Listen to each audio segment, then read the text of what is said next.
nanti saya di link itu, di situ yang sudah saya kirim di keluarga besar, itu adalah drive dari seluruh tugas-tugas kami yang ada di Samratu Hotel kemarin, dari capai pembelajaran, dari alur tujuan pembelajaran sampai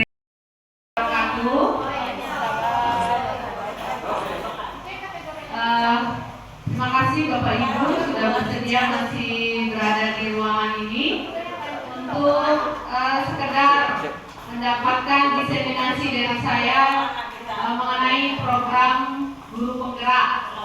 Jadi kan seperti yang sama-sama diketahui, kalau saya sedang mengikuti program guru penggerak ini khusus untuk angkatan 5 itu selama 5 bulan, dan kami baru saja menyelesaikan modul 1.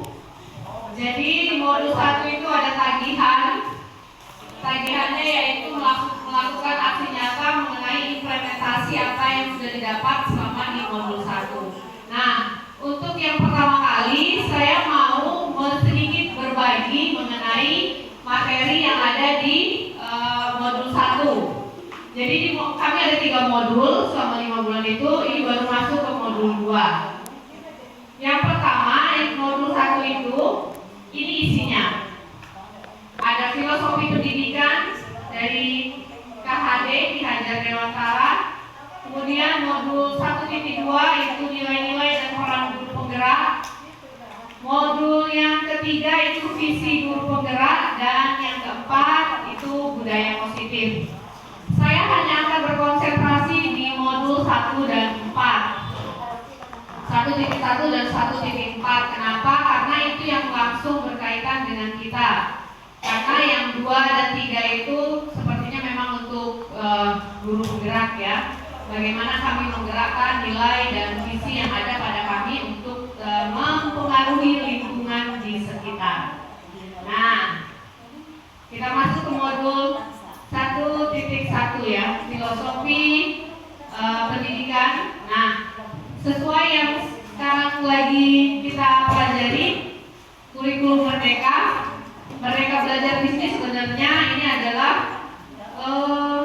inti sari dari filosofi pendidikan yang diawali oleh Bapak Pendidikan kita, yaitu Ki Hajar Dewantara.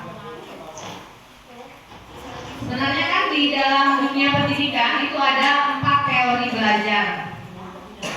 Nih, kalau yang 1 sampai 3 itu semua dari luar. Ada teori behavioristik, kognitif, kognisi sosial, dan humanistik. Nah, itu kalau itu teori belajar yang diambil oleh orang-orang luar.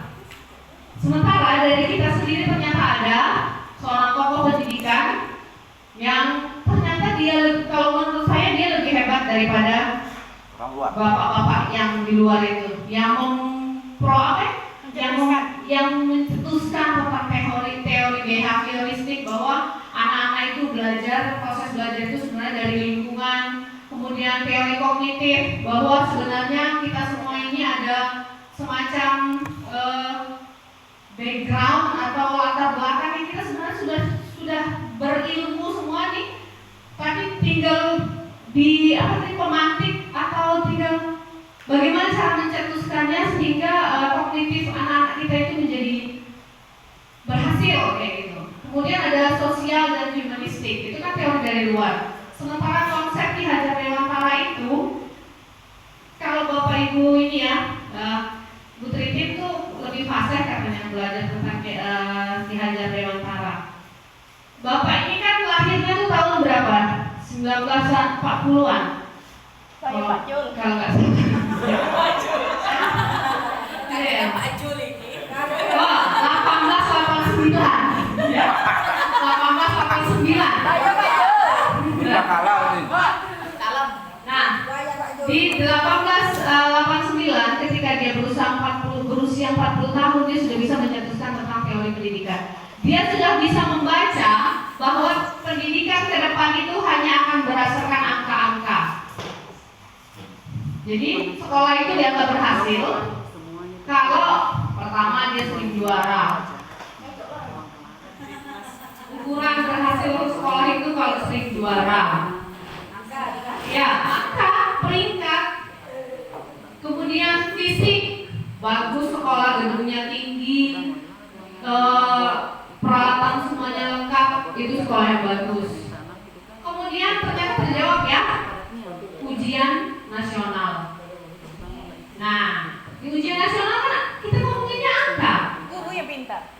Enggak, ternyata itu tuh kan kalau dibilang kayak manipulasi ya. Iya. Bapak itu lahir tahun 1889, dia sudah bisa membaca. Pendidikan ke depan itu hanya akan berputar mengenai angka. Prestasi diukur dari angka. Padahal dia jadi lebih hebat dia kalau saya bilang dari yang orang-orang luar tadi yang behavioristik apa segala macam. Dia sudah bisa memprediksi bahwa pendidikan di Indonesia bahkan di luar itu akan berputar mengenai angka. Kalau sering lomba, menang, itu sekolahnya berarti bagus. Padahal yang lomba itu berapa anaknya? 1, 2, 3, tidak representatif dengan jumlah siswa yang ada ribuan. Kalau lulus UN 100% itu berarti hebat, berhasil. Padahal kadang-kadang gurunya ya ujian. Ya, makanya pas Pak Menteri kita begitu menjabat, dia langsung mengeluarkan kebijakan nomor 4 ya kalau salah, tentang penghapusan ujian nasional diganti dengan asesmen nasional. Itu memang untuk memperbaiki proses. Kalau ujian nasional itu kan langsung hasil. Mau prosesnya bagaimana? Hasil. Serah, ya. Nah, ya, makanya kalau ujian perguruan tinggi kan dites lagi kan, tergantung anaknya lagi kan.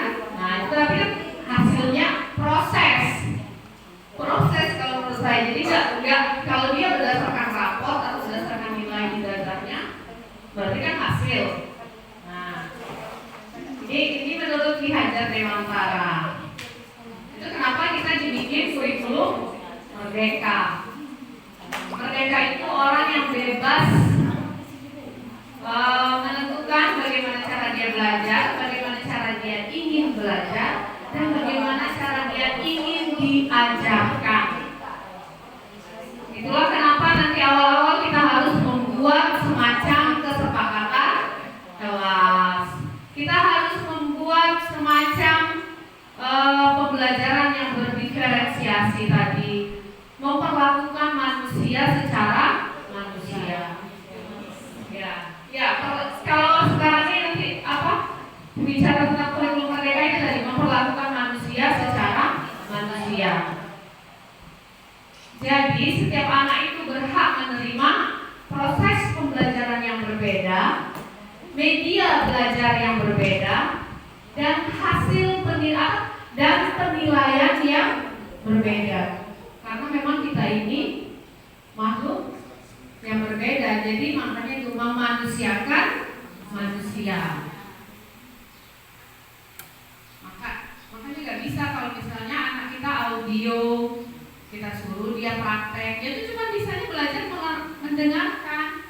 Maka sumber belajarnya harus kita beri yang juga bersumber audio. Ya, tapi saya yakin itu tidak akan mudah selama proses, karena kita ada waktu, ada keragaman karakteristik peserta didik, sumber daya manusia banyak ya, dan kita sendiri mau apa enggak mau melaksanakan itu. Kemudian ini tadi Ingarsa Singtulada, Imandia Mamungkasa, dan Tutpuri Handayani. Inilah yang 3 filosofi yang terkenal oleh Ki Hajar Dewantara. Nih.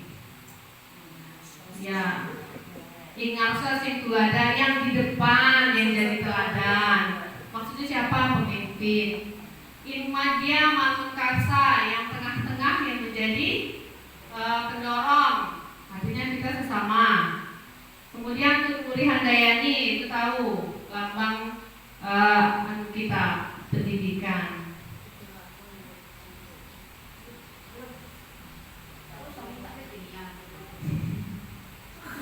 Nah, ini usah dikutul lah, Budit.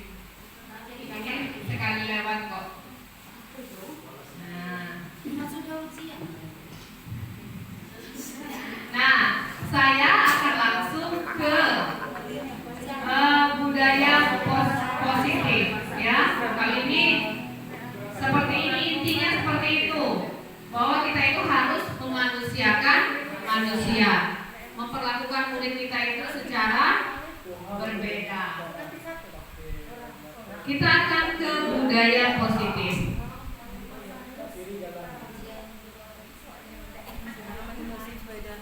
Nah, sebelumnya saya mau memberikan hasil raport pendidikan kita tahun 2021. Apa hubungannya dengan budaya positif? Bapak Ibu, inilah ya. Ini hasil raport sekolah kita. Ini lupa sekolah, maaf Ibu sudah dikasih tahu. Ya, kita kemarin ada jawab di Sulinjar survei lingkungan belajar tahun kemarin, dan ini hasilnya. Untuk literasi ternyata kita sudah mencapai kompetensi. Nilai satuan pendidikan kita 1,73. Terus ini untuk proporsi peserta didik dengan mahir literasi itu kan ada pembagiannya ya, mahir, cakap, dasar, dan perlu intervensi khusus. Ini hasilnya. Saya nggak akan membahasnya ini. Nah, saya membahas sesuatu yang sudah membudaya di sekolah kita berdasarkan raport pendidikan. Ya, tidak tahu ya. Saya yakin Bapak Ibu kan yang jawab kan. Berarti ini hasilnya valid lah, ada. Yo, valid. Valid kan? Sangat valid. Sangat valid. Nah, berarti kita itu sudah mempunyai budaya positif. Namanya yang sudah membudaya itu kan pasti sudah mendarah daging, ya enggak? Ya, insya Allah sudah mendarah daging, sudah menjadi kebiasaan, bahkan lebih more than habit, lebih daripada kebiasaan, sudah membudaya, berarti sudah turun-menurun. Untuk apa itu? Untuk kriteria kreativitas. Sip. Mantap. Kita sudah membudaya di kreativitas. Kemudian di kebinekaan global, kita juga sudah membudaya. Karena kategorinya itu ada yang baik, berkembang, dan membudaya. Kita sudah sampai di tahap membudaya. Bagus.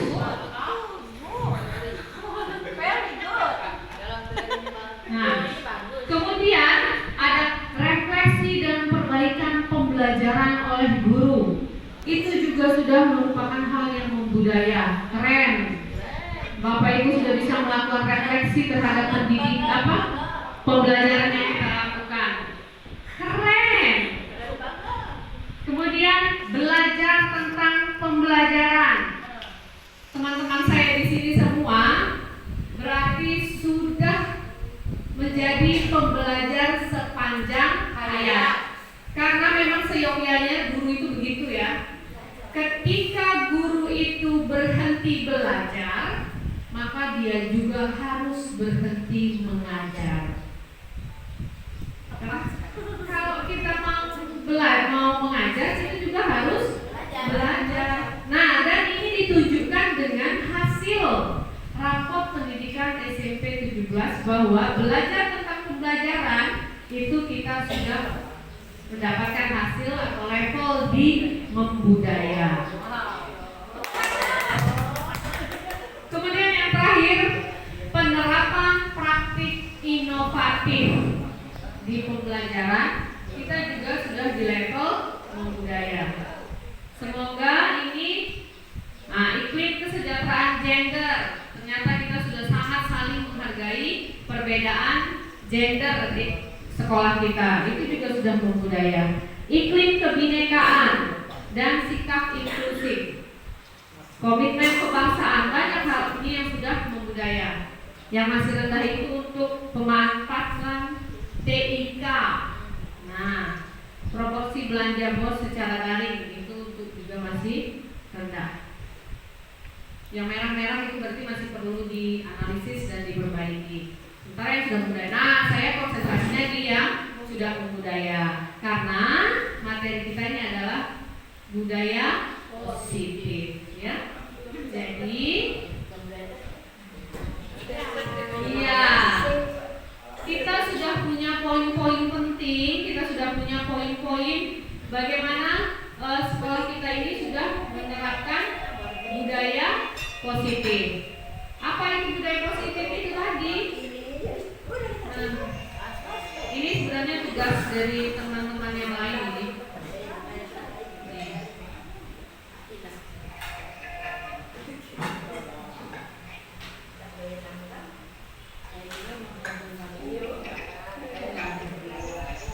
Jadi budaya positif itu yang sekarang ini yang harus kita, itu kan sudah poin-poinnya ya. Nah, tapi kan ternyata kita kan sekolah sehat, ya kan? Sekolah sehat kita seperti CTPS itu harus juga kita budayakan. Nah, jadi budaya positif itu yang sudah baik-baik tadi itu kita pertahankan. Kemudian ada program-program yang dari UKS, program dari sekolah, program dari kesiswaan, OSIS, dan itu yang harus kita terapkan menjadi budaya positif.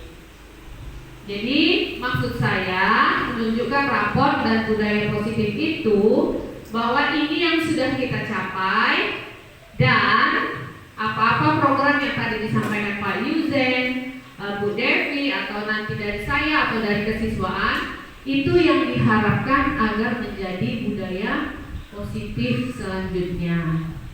Selanjutnya yang juga diharapkan menjadi budaya positif adalah dalam menyelesaikan masalah anak-anak kita. Nah, kita ini biasanya kalau dalam menyelesaikan masalah, terutama ini sebenarnya untuk guru BK ya. Ini untuk guru BK sih sebenarnya, tapi untuk kita juga lebih bagus. Nah, kita sebagai seorang guru hendaknya tidak menjadi guru yang pembuat rasa bersalah. Apa itu? Pembuat rasa bersalah misalnya ketika kita anak ribut nih, tadi kamu tidak kasihan ya sama ibu. Nah, kata-kata seperti itu tuh itu termasuk ke dalam pembuat rasa bersalah. Kamu tidak kasihan sama ibu sudah capek-capek ngajarin di depan, kamu gak perhatian, itu pembuat rasa bersalah. Jadi seharusnya bagaimana? Membuat anak bersalah. Lanjutkan, Nak. Iya.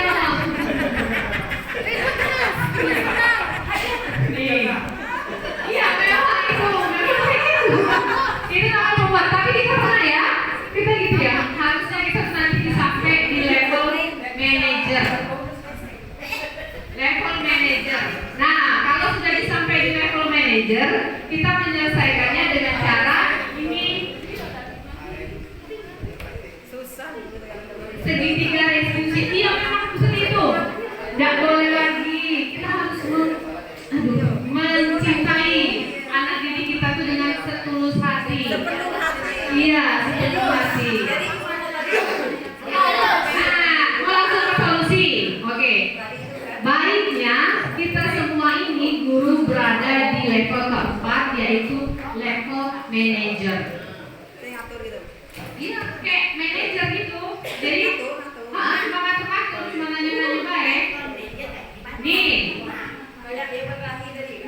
ya ini saya contoh yang berkelahi tadi ya. Ada si Pak Lendra dan Pak Handa dan Lendra yang berkelahi. Mau tahu? Nih, Sama-sama. kita menyelesaikannya dengan menggunakan segitiga restitusi. Ini bukan segitiga bermuda. Nah, segitiga restitusi. Kita bisa dimulai dengan menstabilkan identitas. Setelah itu, validasi tindakan yang salah. Setelah itu, baru menanyakan keyakinan.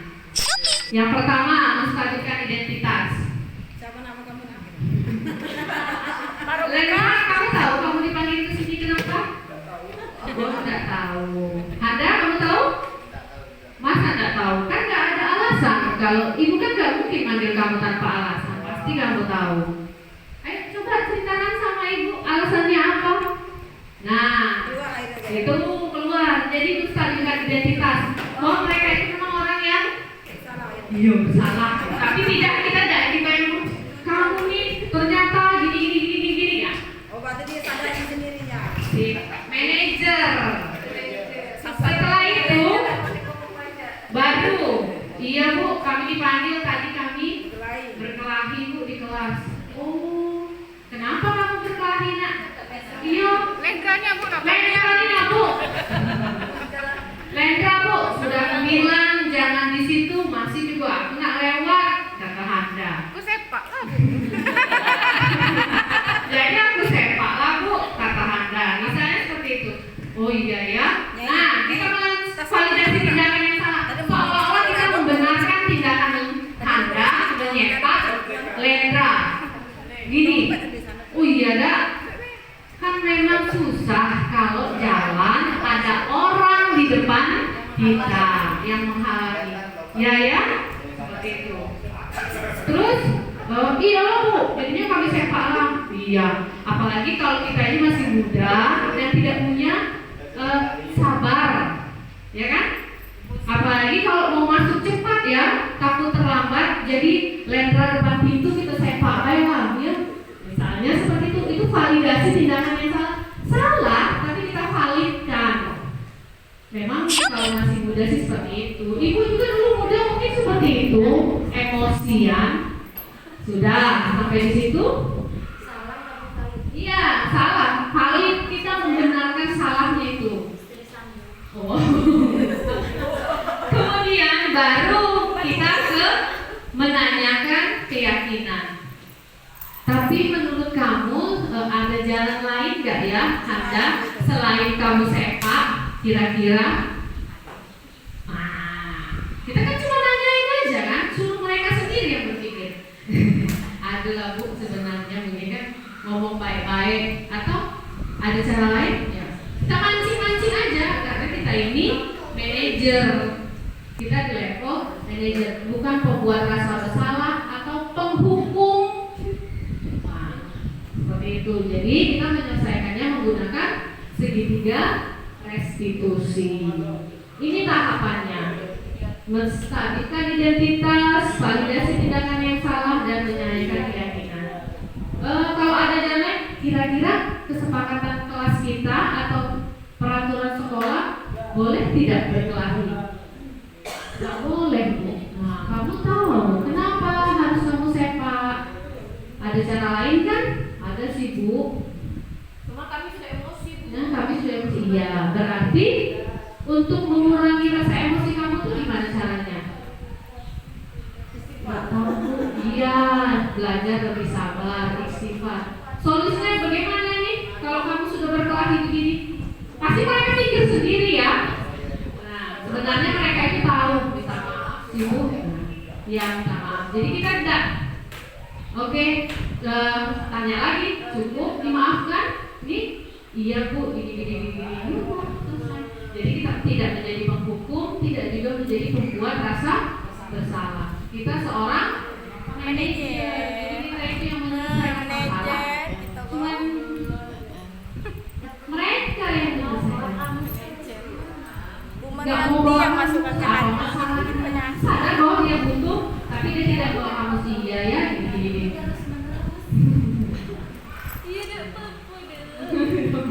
Dan karena memang begitu ya. Jadi kita itu harus memanusiakan manusia.